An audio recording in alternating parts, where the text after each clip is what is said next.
실존주의 철학자 키르케고르는 사람이 하나님 앞에 홀로 단독자로 서는 것이 진정한 자기 자신의 모습이라고 말했습니다. 또 말하기를 죄는 어떤 규범에서 벗어나는 특정한 행위가 죄가 아니라 우리 자신이 하나님 앞에 서기를 거부하는 것이 죄라고 했습니다. 그리고 우리가 하나님 앞에 서기를 거부하는 상태에서 무엇을 해도 그것은 죄가 된다는 것입니다. 우리 기독교에서 말하는 종말론적인 신앙에 의하면 결국 모든 인생은 하나님 앞에 서게 됩니다. 그래서 우리 인생 전체를 통틀어서 어떤 하나의 목적이 완성되어야 한다면, 우리가 가진 인생의 사명이 있다면 하나님 앞에 서는 것, 하나님 앞에 바르게 서는 것이라고 말씀드립니다. 이렇게 우리가 하나님 앞에 바르게 서는 삶을 추구할 때에 중요해지는 것이 있는데, 우리가 하나님 앞에서 살아갈 때 뭐가 중요하냐면 무엇을 하느냐보다도 어떻게 하느냐가 더 중요하다는 겁니다. 그러니까 하나님은 우리가 하나님이 어떤 좋아하실 만한 어떤 특별한 일을 해서 그분 앞에 바르게 설 수 있는 것이 아니라, 우리가 무엇을 하든지 어떻게 하느냐, 하나님 앞에서 어떤 마음을 가지고 하느냐에 의해서 하나님 앞에 바르게 설 수 있다고 가르쳐 주시는 것입니다.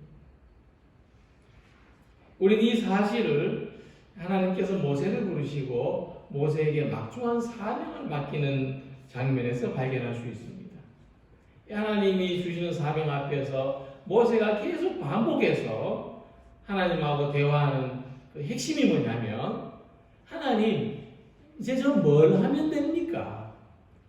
하나님, 이제 저는 무엇을 해야 됩니까? 자꾸 이것을 묻습니다. 그러니까 모세는 내가 무엇을 해야 되는가를 생각하니까 자신이 없고 불안해집니다. 하나님, 저는 이것도 안 되고 하나님 저것도 안 되고 뭘 해야 된다고 생각하니까 그렇게 자신이 없고 불안해지는 겁니다. 우리들도 지금 같은 시대 속에서 내가 뭘 해야 되는가, 이때 교회가 뭘 해야 되는가, 이런 생각을 할 때는 좀 자신이 없어지고 불안해질 수밖에 없습니다. 또 이렇게 해야 된다, 이렇게 강하게 이야기하는 사람에게 솔깃해지기가 쉽습니다. 중심을 잃게 된다는 겁니다. 그런데 이런 모세에게 하나님은 한 가지만 요구합니다. 그 한 가지가 뭐냐면은, 너는 내 앞에 있기만 하면 된다. 너는 지팡이를 손에 잡고 이것으로 이적을 행할지니라. 너는 내가 네게 이야기한 대로 하면 된다. 그러니까 너는 이 지팡이만 잘 붙들고 있으면 된다고 말씀하시는 것 같지만, 사실은 너는 나만 잘 붙들고 있으면 된다. 그 말씀입니다. 너는 내 앞에서만 살아가면 된다. 그래서 우리가 오늘 함께 모여서 예배를 드리든지, 또 온라인으로 예배를 드리든지, 또 우리가 늘상 모이던 어떤 집회에 참여하지 못하거나 또 다시 그 집회가 회복된다 할지라도, 우리의 모든 삶의 어떤 상황과 어떤 환경이 다가온다 할지라도 우리는 하나님 앞에 바르게 서 있으면 된다. 오직 이 한 가지만을 붙잡으면 된다 하는 말씀입니다. 그래서 하나님, 우리의 모든 일들이, 그것이 큰 일이든지 작은 일들이든지 하나님 앞에서 믿음으로 이루어지기를 바라십니다. 그러면 우리가 잡고 있는 지팡이는 하나님의 이적을 나타내는 지팡이가 되고, 우리가 잡고 있는 물맷돌은 골리앗도 쓰러뜨릴 수 있는 능력의 물맷돌이 되는 것입니다. 만약 우리들이 하나님 보시기에 바르게 살아가고자 한다면 무엇을 하든지 어떤 일을 만나든지 염려할 것이 없습니다. 모든 일은 하나님이 행하시고 하나님이 이루시기 때문입니다. 오늘 함께 읽은 말씀은 모세가 가족들을 데리고 애굽으로 돌아가기 위해서 길을 나섰을 때 일어난 사건을 전해주고 있습니다. 이때 모세는 큰 위기를 만나게 됩니다. 하나님이 모세를 죽이려고 하셨다는 겁니다. 모세가 길을 가다가 숙소에 있을 때에 여호와께서 그를 만나사 그를 죽이려 하신지라. 도저히 이해할 수 없는 일들이 일어나고 있습니다. 하나님은 왜 모세의 생명을 빼앗아가려고 하셨을까? 모세에게는 갑자기 죽어야 될 어떤 잘못이 있었을까? 왜 하나님과 모세와의 관계가 갑자기 이렇게 이상하게 꼬여버렸을까? 이 사건이 어떻게 진행되는지를 볼 때에 오늘 우리가 하나님 앞에서 살아가는 삶에 대해서 귀중한 교훈을 얻을 수 있습니다. 오늘 이것을 여러분들과 함께 말씀 가운데서 나누고 싶습니다. 첫 번째, 우리는 믿음의 소중한 원칙들을 지켜야 한다는 것입니다. 자, 하나님께서 모세에게 사명을 주셨습니다. 애굽에서 노예로 고통당하는 이스라엘 백성들을 구원해내라. 하나님은 그들이 하나님의 백성으로서 하나님을 예배하고 구별된 삶을 살게 하려는 계획을 가지셨고 또 그것을 이루기 위하여 모세를 부르셨고 모세를 찾아오셨습니다. 근데 이스라엘 백성들이 하나님 앞에 구별된 백성이라는 표시가 뭐냐 하면 할례입니다. 할례는 하나님께서 이스라엘 백성들에게 명하신 하나님의 백성이라는 표시입니다. 그러니까 모세는 하나님의 백성을 하나님의 백성답게 살아가게 하도록 그 사명을 감당하려고 애굽으로 향했지만 정작 자기 아들들에게는 하나님의 백성이라는 표시 할례를 행하지 못했다는 것입니다. 그래도 하나님 너무하시지. 겨우 그 할례가 뭐라고 그 할례를 행하지 않은 것 때문에 모세를 죽이려고 하셨다. 참 이해하기가 어렵습니다. 하나님이 너무 어렵습니다. 그래서 성경학자들은 이해하기 쉽도록 이 대목을 이렇게 풀이합니다. 먼저 히브리어 성경을 헬라어로 번역한 70인역 성경이 있는데 여기에 보면은 하나님의 사자가 모세를 죽이려 하셨다로 번역이 되어 있다는 것을 지적합니다. 하나님의 사자는 천사를 말하죠. 또 한 가지 애굽으로 여행하던 중에 모세에게 알 수 없는 질병이 일어나서 죽을 위기에 이르게 됐다는 겁니다. 그러니까 이 말씀을 우리가 단편적으로 이해하면은 갑자기 하나님이 어떤 칼을 들고 나타나신다 이렇게 그래서 모세를 죽이려 하셨다 이렇게 이해하기가 쉬운데 그게 아니고 모세가 여행하는 동안 시름 아프더니 갑자기 이 죽을 것 같이 됐다 하는 겁니다. 그러니까 하나님이 모세를 죽이려고 하시나 이렇게 해석할 수 있는 부분이죠. 그리고 구약에서는 이 갑자기 일어난 이 병을 하나님의 징계로 이해하는 부분이 많습니다. 그때 모세의 아내는 이런 일이 왜 일어났을까? 지금 하나님께서 부르셔서 하나님이 일을 하려고 지금 하고 있는데 이런 일이 왜 일어났을까? 왜 하나님이 이 사람을 여기서 길바닥에서 죽게 하실까? 그때에 즉시로 떠오른 게 있었는데 우리가 아들에게 할례를 행하지 않았구나. 그래서 그것을 깨달았고 그 즉시로 할례를 행함으로써 위기를 극복했다는 거예요. 이 말씀 속에 어떤 의미냐면은 이 모세 아내는 할례가 뭔지 할례를 어떻게 하는지 알고 있었어요. 그렇기 때문에 그 즉시로 할례를 행할 수 있지 않았습니까? 알고 있었지만 하지 않고 있었다는 겁니다. 우리 삶에도 이런 부분이 많지 않습니까? 알기는 해요. 그러나 하지 않고 있는 것입니다. 이스라엘 백성들한테 이 할례는 아주 목숨처럼 소중한 삶의 원칙입니다. 그들은 이것 때문에 이 죽음의 수용소에 끌려가도 그들은 할례를 행했습니다. 왜냐하면 그것은 자신들이 하나님께 속한 사람이에요. 하나님의 백성이라는 그런 표시이기 때문에 어떤 하나님과의 이 일체감을 나타내는 표시입니다. 그래서 본문에 나타난 이 사건은 하나님께 특별한 부르심을 받은 모세라 할지라도 자기 자신부터 하나님 앞에 바로 서서 살아가는 것이 얼마나 중요한지를 알게 해주시는 것입니다. 그러니까 모세는 나만 하나님 앞에서 살아간다고 생각했다는 거죠. 구태여 이방인에게서 태어난 자기 자식들에게까지 할례를 행하려고 하지 않았다는 겁니다. 근데 우리가 하나님 앞에서 바로 선다는 것은 나만이 아니라 어떤 나의 책임과 나의 사명, 나의 신분과 직분을 가지고 선다는 것입니다. 그래서 바울은 말씀했습니다. 사람이 자기 집을 다스릴 줄 알지 못하면 어찌 하나님의 교회를 돌아보리요. 이 말씀을 디모데에게 가르쳐 주었어요. 오늘 우리의 삶이 하나님 앞에 온전히 설 수 있기를 바랍니다. 우리가 맡은 직분, 우리가 맡은 책임, 우리가 맡은 사명, 우리의 어떤 직장, 직업, 일, 이 모든 것 하나님 앞에서 바르게 쓰려고 하는 우리 모두가 되기를 바랍니다.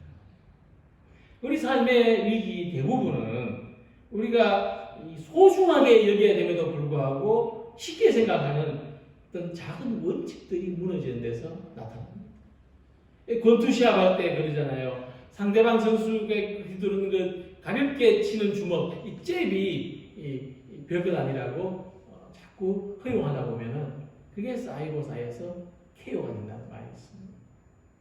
우리 신앙도 마찬가지입니다. 작은 원칙들을 대수롭지 않게 생각할 때 우리 신앙에도 위기가 찾아오고 영적으로 KO를 당할 수밖에 없다는 것입니다.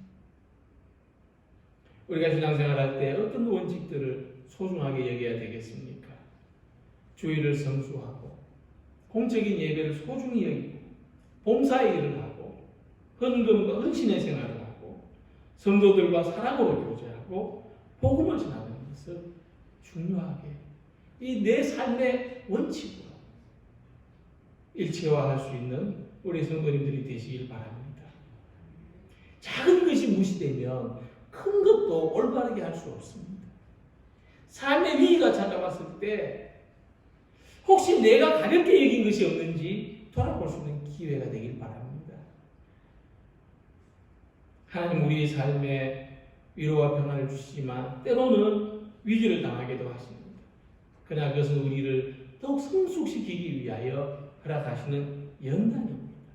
이것이 하나님의 방법입니다.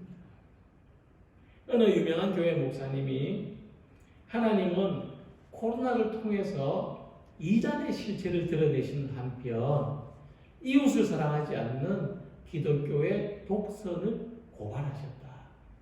이런 의미심장한 말씀했습니다. 저는 이것을 이 시대에 대한 상당히 의미 있는 해석으로 받아들입니다. 위기는 갑자기 찾아오는 것이 아니라고 하는 것입니다. 우리 삶과 우리 신앙생활의 소중한 원칙들을 지켜야 됩니다. 교회가 또 우리 성도들에게 가장 소중한 원칙이 무엇입니까? 저는 그것을 사랑이라고 생각합니다. 위로는 하나님을 사랑하는 것이고 아래로는 이웃을 사랑하는 것입니다. 우리가 하나님을 사랑하고 또 그것이 이웃을 사랑하는데 위로가 되지 않는다면 우리는 최선을 다하여 하나님을 사랑하고 이웃을 사랑하는 삶을 살아야 할 것입니다.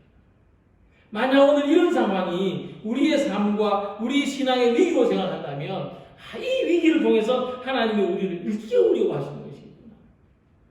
교회가 교회의 중심을 지켜야 된다는 것. 교회가 교회의 본분을 다해야 된다는 것. 하나님을 사랑하는 무게로 이웃을 사랑하는 것이라는 사실을 더욱 잘 알게 돼서 온전하고 진정한 하나님의 교회로 세워지는 우리 모두가 되시기를 소망합니다. 모세의 아내는 깨닫는 즉시 아들의 할례를 행했습니다. 십보라가 돌칼을 가져다가 그의 아들의 포피를 베어 그의 발에 갖다 대며 이르되 당신은 참으로 내게 피남편이로다 하니.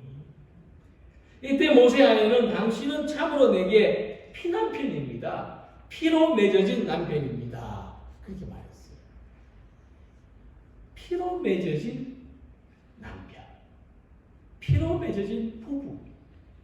얼마나 우리에게 일체감을 주는 말입니까? 등 돌려자면 남이라는데 이 모세와 이 모세 아내는 이 위기를 통해서 이 피로 맺어진 관계라는 것을 깨달았고 확인했다는 것입니다. 그래서 유대인들의 성서 해설을 보면은 성서 주석이죠. 이 부분이 이렇게 기록되어 있습니다. 할례의 피는 얼마나 사랑스러운가. 나의 남편을 죽이는 천사에게서 구원하였도다. 이 모세는 할례의 필요성을 알고 있었지만 예언을 하는 중이었기 때문에 미룰 수도 있었습니다. 그런데 거처를 찾았다고 했습니다. 그렇다면은 바로 시행해야 했습니다. 하지만 그러지 않았기 때문에 천사의 공격을 받은 것이죠. 그래서 여기서 우리는 피의 의미를 생각해 봐야 됩니다. 이 본문에서 이루어진 이 할례의 피를 유월절의 어린 양의 피로 해석을 합니다. 하나님께서 애굽의 모든 마다들과 짐승의 처음난 새끼들을 심판하실 때 어린 양의 피를 문에 바르고 유월절을 지키는 이스라엘 백성들의 집은 넘어가셨습니다. 이것이 유월절입니다. 패스하셨다. 오늘 우리들에게는 예수님이 십자가에서 흘리신 피로 말미암아 구원받았다는 고백입니다. 우리도 심판의 때에 패스해 가신다. 이것이 구원입니다. 나를 패스해 갑니다. 이게 구원받은 겁니다. 우리 그리스도인들에게 할례의 의미는 예수님의 십자가의 피로 맺어진 구원의 표시. 그냥 말로서 너는 구원받았다, 나는 패스해 갈 거다 하는 것이 아니라 예수님의 피가 증거입니다. 죄에 대해서 죽고 의에 대해서 살고 세상에 대해서 죽고 하나님에 대해서 살고 탐욕과 욕심에 대해서 죽고 진리와 거룩에 대해서 살아서 예수 그리스도와 함께 부활 생명에 이르는 것. 우리는 구원받을 자격이 없지만 우리는 나는 패스해 가달라고 할 수 있는 요구할 수 있는 권리가 없지만 예수님의 피로 대신 값을 치러주신 것입니다. 우리 기독교의 핵심은 피의 구속을 믿는 것입니다. 예수님의 십자가에서 흘리신 피로 구원받은 것을 믿는 것입니다. 십자가 위에서 한 강도는 하나님의 나라에서 나를 기억해달라고 예수님께 부탁했어요. 그에게는 우리 모든 죄와 모든 허물로부터 구원하시는 심판으로부터 패스하시는 예수님에 대한 믿음이 있었습니다. 그 믿음은 자기 죄의 무게보다 인간으로서 자기의 비참함이나 비천한 현실의 모습보다도 예수님의 은혜가 더 클 것이라는 것에 대한 믿음입니다. 그리고 그 믿음은 응답받습니다. 예수님의 보혈은 하나님과 깨어진 관계를 다시 회복시키는 능력이 있습니다. 예수님의 피로 구원을 얻어서 나와 하나님 사이가 회복되었다. 이 사실이 우리에게는 항상 위로가 되고 힘이 되고 십자가를 바라볼 때마다 소망이 되는 줄 믿습니다. 이 일을 계기로 모세 아내는 자기 남편 모세를 피로써 맺어진 남편이라고 부르게 됩니다. 피의 구속을 받은 남편. 우리의 남편, 우리의 아내가 예수님의 피로 구속받은 남편, 아내 되기를 소망합니다. 우리가 모두 예수님의 피로 구속받은 사람이라는 이런 의식을 가지고 살아가기를 소망합니다. 우리는 예수님이 흘리신 그 피의 한 방울 한 방울 그 흘리신 피로 구원받은 너무나 소중한 사람들입니다. 예수님이 우리를 이렇게 사랑하셨는데 누가 우리를 이 사랑에서 끊을 수 있겠습니까? 환난도 낙심도 심지어 세상에서 다가오는 어떤 두려움도 고난도 우리를 이 사랑에서 끊을 수 없다고 말씀했습니다. 구원의 확신은 무엇입니까? 우리가 구원받았다는 확신, 우리가 구속받고 대속받았다는 확신이 무엇입니까? 하나님은 나를 사랑하신다는 확신입니다. 하나님이 나를 사랑하신다. 예수님의 십자가의 피로 구속하신다. 우리의 자격은 없지만, 우리의 권리는 없지만 하나님의 은혜로 구원받았다. 이것을 감사하고 확신하는 신앙으로 살아가는 성도들이 되시기를 소망합니다. 그래서 모세와 그의 아내는 위기를 통해서 하나가 됐습니다. 남편이 죽을 뻔한 아들의 할례를 통해서 다시 회복되고, 비로소 남편의 존재를 확인하고 이전보다 더 귀한 관계로 살아가게 됐습니다. 어떤 권사님 이런 말씀을 하셨습니다. 교회가 어려운 일을 겪고 나니까 예배 시간에 그냥 얼굴을 보는 것만으로도 우리 성도들이 다 귀하게 봅니다. 아무 요구할 것도 없고 아무 나무랄 것도 없고 그냥 함께 있는 것만으로도 하나님 앞에서 얼마나 귀한가. 이 죽을 뻔한 위기를 함께 넘긴 사람들은 이전보다 더 친밀하고 더 가까운 동지가 됩니다. 모세의 아내 십보라는 남편이 죽을 만큼 고통을 당하고 아들에게 할례를 베푸고 모세에게 피남편이라고 선언했습니다. 이제 진짜 남편이 된 겁니다. 진짜 부부가 하나가 된 것이고 하나님 앞에서 두 사람이 같이 서게 된 것입니다. 모세는 이미 호렙산에서 하나님의 사명을 받은 놀라운 체험을 했습니다. 그런데 이 중요한 사명을 수행하기에 앞서서 자신은 물론이지만 가족 모두가 하나님 앞에서 바르게 서는 것이 필요했습니다. 백성들의 지도자가 되기 전에 아들에게 먼저 할례를 베푸는 것이 필요했습니다. 먼저 모범을 보이고 먼저 헌신하고 먼저 하나님 앞에 나아가는 것이 필요했습니다. 예수님께서도 십자가를 지시기 전에 믿는 사람들의 공동체를 위해서 기도하셨는데 예수님이 가장 기도하신 부분, 반복해서 기도하신 것은 이런 내용입니다. 거룩하신 아버지, 내게 주신 아버지의 이름으로 그들을 보존하사 우리와 같이 그들도 하나가 되게 하옵소서. 예수님은 우리 먼저 믿은 사람들의 교회가, 우리 먼저 믿은 성도들이 하나님의 사랑 안에서 하나가 되는 것이 먼저다. 우리가 하나가 되는 것이 우선이다. 말씀하십니다. 바울은 고전 7장 19절에서 말씀했습니다.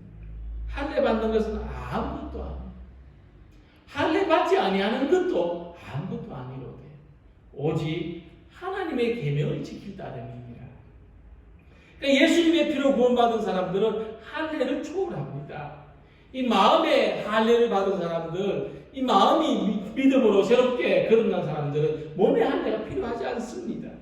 그러니까 할례를 받든지 받지 않든지 오직 예수님 안에서 하나가 되는 것이 중요한 것입니다.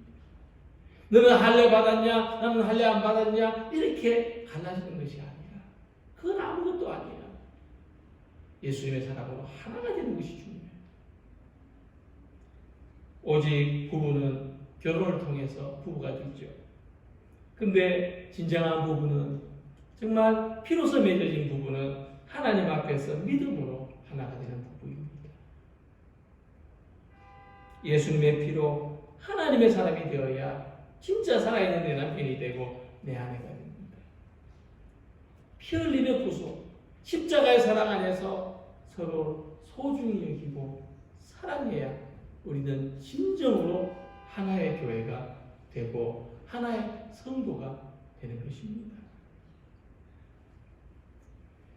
1984년 미국 LA 올림픽 아시죠? 그때 미국 그 올림픽 준비위원회는 개막식 행사에 특별한 이벤트를 계획했습니다. 그 미국을 상징하는 흰 독수리, 흰머리 독수리를 훈련시켜서 그 올림픽 주경기장을 가로질러서 날아오도록. 그래서 올림픽 기대 위에 앉도록 닮도록 하는 것이 계획입니다. 그래서 크고 멋지고 잘생긴 독수리 한 마리를 훈련시키려고 했는데, 근데 이 독수리가 이 원하는 대로 날지 못하는 거예요. 아주 좀 웅장하고 멋있게 비행을 해야 되는데 못 그런다는 거죠. 그러니까 왜 그러냐 원인을 보니까 첫째는 살이 너무 많이 쪘어요. 둘째는 양날개 밸런스가 맞지 않아요. 균형이 잡히지 않아요. 그러니까 제대로 된 비행이 나올 수가 없는 거죠. 결국 다른 독수리를 찾았어요. 그래서 이벤트를 진행했다고 합니다. 이 이야기로서 오늘 우리들의 교회를 생각해 봅니다. 이 시대의 교회는 왜 제대로 좀 멋지게 날지 못하는가? 이 시대의 그리스도인들은 왜 좀 우아하게 보이지 못하는가? 첫째, 교회가 자기만을 위해서 존재하려는 나머지 비만해졌다는 겁니다. 둘째, 믿음과 행함으로 이루어지는 이 두 날개. 안과 밖의 조합. 이것을 상실해서 말만 많이 하고 실천이 없다. 아는 것은 많은데 행함이 없다. 다른 사람의 것은 잘 지적하는데 본인은 본인이 되지 못한다. 이런 모습입니다. 그래서 우리는 오늘 이 모세의 이야기를 통해서 결론적인 교훈을 생각해 봅니다. 지금 무엇을 해야 되느냐? 많은 사람들이 그렇게 말합니다. 지금 기도해야 되지 않냐? 지금 이때 우리가 이렇게 해야 되지 않냐? 그것이 아니라 지금 어떻게 해야 될 것인가를 고민해야 합니다.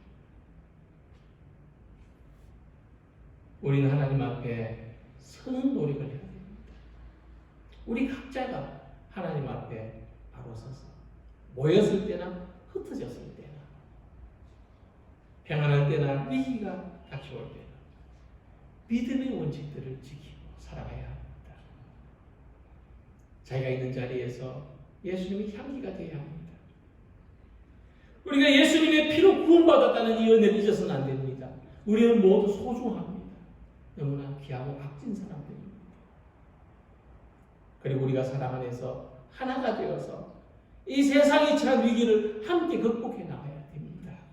세상을 위해서 기도하고 교회가 세상에 안전을 주는 곳으로, 세상의 안전을 위협하는 곳이 아니라 이 세상의 위로와 평안을 주는 곳으로, 구원의 방주로 인식되도록 각자가 부름받은 모든 곳에서 세상의 구원을 위한 사명을 가지고 살아가는 우리 모두가 되시기를 주님 이름으로 기원합니다. 기도드리겠습니다.